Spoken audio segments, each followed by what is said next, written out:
একাদশ শ্রেণীর ছাত্রছাত্রীরা, তোমরা তোমাদের ইতিহাসের প্রথম সেমিস্টারের জন্য তোমরা প্রথম অধ্যায় থেকে এই কোশ্চেনগুলো অবশ্যই তৈরি করে রাখবে। অবশ্যই কমন পাবে। দেখে নাও, হিস্টোরিয়া শব্দের অর্থ কী? তথ্য অনুসন্ধান করা। ইতিহাস শব্দটির প্রথম উল্লেখ পাওয়া যায় কোথায়? অথর্ববেদে। হেরোডোটাসকে প্রথম ইতিহাস জনক কে বলেন? সিসেরো। হোয়াট ইজ হিস্ট্রি কার লেখা? ইএইচ কার।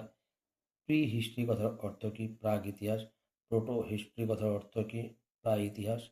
প্রাগ ইতিহাসের প্রথম ব্যাখ্যা দেন কে? জন লুবক। প্রায় ঐতিহাসিক যুগের ব্যাখ্যা দেন কে?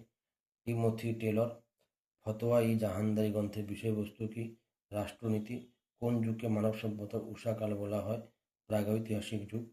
বিবর্তনবাদের জনক হিসেবে পরিচিত কে? ডারউইন। গুহাবাসী মানবরা ছিল কোন যুগের? প্রাগৈতিহাসিক।